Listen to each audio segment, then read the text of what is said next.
আসসালামু আলাইকুম, back to my channel Maisha channel থেকে সবাইকে স্বাগতম। আবারও আমি চলে আসলাম আর একটি নতুন রেসিপি নিয়ে। আশা করছি খুব ভালো লাগবে, আঙ্গুল চেটে খাওয়ার মতো রেসিপি।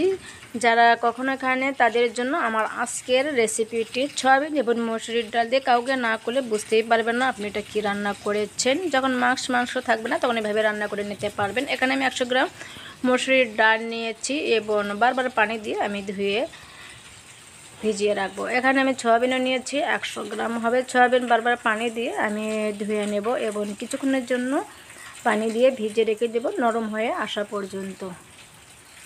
আমি চলে আসলাম, এখানে ব্লেন্ডারের জার নিয়েছি। চাইলে আপনারা শিলপাটাও পিষে নিতে পারেন, যার যেটা সুবিধা হবে ওভাবে পিষে নেবেন। এবং সয়াবিনগুলো খুব ভালো করে চিপে নিতে হবে, যেহেতু এর মধ্যে শুকনা ছিল এবং পানিগুলো টেনে নিয়েছে। এভাবে আমি চিপিয়ে নেব যাতে কোনো রকম পানি না থাকে। চেষ্টা করবেন একটু মিহি ধরনের পিষে নিতে। মুখাটা লাগিয়ে দিলাম এবং আমি চলে যাচ্ছি ব্লেন্ডারে ব্লেন্ড করে নিয়ে আসতে। ব্লেন্ড করে নেওয়া হয়ে গেছে। এখন আমি মুখাটা খুলিয়ে নামিয়ে নেব। বাটিতে একটা বাটি নিয়েছি, বাটির মধ্যে আমি নামিয়ে নিয়ে যে মসুরির ডালটা রেখেছিলাম ওই ডালটা আমি ব্লেন্ডারের জারে ব্লেন্ড করে নেব। চাইলে আপনার শিলপাটাও করে নিতে পারেন। এখানে আমি ডালটা উঠিয়ে নিয়েছি ধুয়ে এবং দিয়ে দিচ্ছি 5-6টা কাঁচামরিচ। ডালের সঙ্গে আমি ব্লেন্ড করে নেব। চলে যাচ্ছি ব্লেন্ডারে ব্লেন্ড করে নিয়ে আসতে। ডালটাও আমার ব্লেন্ড করে নেওয়া হয়ে গেছে। দেখুন, ডালটাও আমি এর মধ্যে ঢেলে দেব। ডালটা একটু আধা ভাঙা হলে ভালো লাগে, তবে চেষ্টা করবেন আধা ভাঙা করে নিতে। এর মধ্যে আমি বাকি মশলাটা দিয়ে দেবো। এখানে আমি দিয়ে দিলাম পেঁয়াজ কুচি করানো, 2টা বড় সাইজের পেঁয়াজ নিয়েছি। দিয়ে দিচ্ছি বিট লবণ, চাইলে আপনারা লবণও অ্যাড করে দিতে পারেন। দিয়ে দিলাম হলুদ, মরিচ, জিরা, ধনা এবং গরম মশলা। যেহেতু সয়াবিন আছে এর জন্য আমি গরম মশলাটা এর সঙ্গে অ্যাড করে দেব। মশলাগুলো দিয়ে দেওয়ার পরে আমি খুব ভালো করে মেখে নেব। আদা রসুনের পেস্ট সব কিছুই দিয়ে দিতে হবে। দিয়ে এরকম করে মেখে নেব। মেখে নেওয়া আমার কমপ্লিট। আমি চলে এসেছি চুলায় আমি কড়াই বসিয়ে তেল দিয়ে দিয়েছি।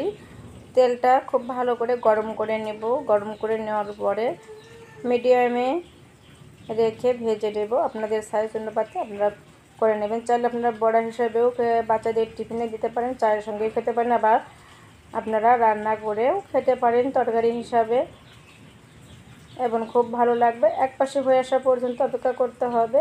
একটু হয়ে আসলে এপাশ ওপাশ উল্টিয়ে পাল্টিয়ে ভেজে নেব।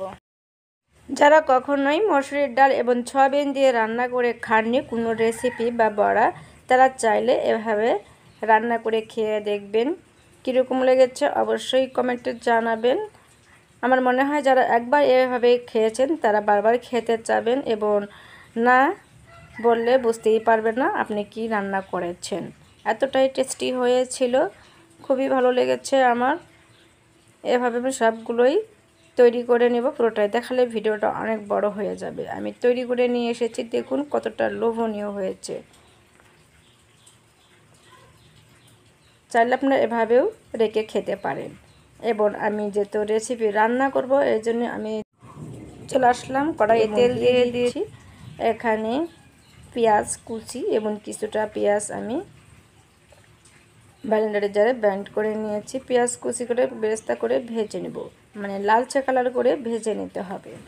এখন আমি নেড়ে চেড়ে কিছুক্ষণ ব্রাউন কালার করে ভেজে নেব। দিয়ে দিচ্ছি গোটা জিরা হাফ চামচ, চা চামচ দিয়ে নেড়ে চেড়ে এর সঙ্গে আদা রসুনের পেস্টও আমি ভেজে নেব, যাতে আদা রসুনের কাঁচা গন্ধটা আর লাগবে না। দিয়েছি আদা রসুনের পেস্ট, লবণ।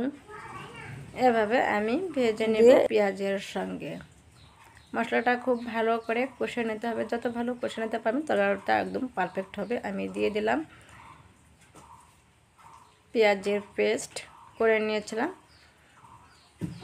দিয়ে এরকম করে কিছুক্ষণ কষে নেব। যতক্ষণ না তেলটা উপরে ভেসে আসছে ততক্ষণ কষে নিতে হবে।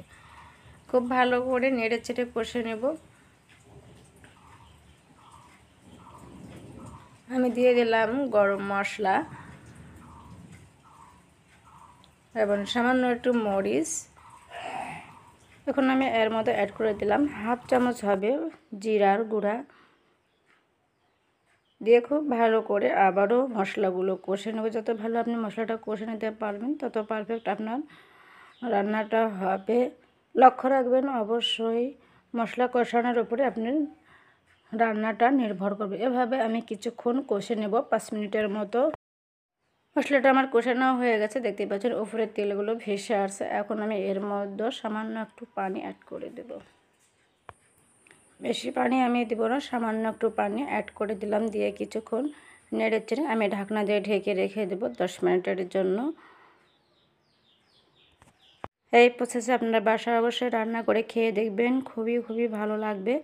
ঢেকে রেখে দিলাম ঢাকনাটা। এখন আমি উঠিয়ে নেব। দেখুন এখন আমি দিয়ে দিলাম যেগুলো আমি ভেজে নিয়েছিলাম ওইগুলো এর মধ্যে দিয়ে কিছুক্ষণ নেড়েচেড়ে আমি চুলা থেকে নামিয়ে নেব। অবশ্যই ভাজা জিরার গুঁড়া দিয়ে পরিবেশন করবেন, স্বাদটা দ্বিগুণ বাড়িয়ে যাবে। এই প্রসেসে রান্না করে খেয়ে দেখবেন। এখন আমি আরও 5 মিনিটের মতো অল্প আঁচে রান্না করে নেব। নিয়ে আমি আপনাদের সঙ্গে দেখিয়ে দিচ্ছি, দিয়ে দিচ্ছি ভাজা জিরার গুঁড়া, টেস্টটা দ্বিগুণ বাড়িয়ে যাবে। দেখুন কীরকম হয়েছে, একদম নতুন রান্নার রেসিপি, অবশ্যই ভালো লাগবে। চলুন তাহলে দেখে নিই, আমি একটু পরিবেশন করে দেখিয়ে দিচ্ছি কীরকম হয়েছে। দেখুন একদম গরুর মাংস ফেল। এভাবে রান্না করে খেয়ে দেখবেন, বাচ্চারা ভীষণই পছন্দ করবে। আমার আজকের রেসিপিটা যদি ভালো লেগে থাকে তাহলে অবশ্যই লাইক কমেন্ট শেয়ার করবেন। আজকের মতো এখানে বিদায় নিচ্ছি। আল্লাহ হাফেজ।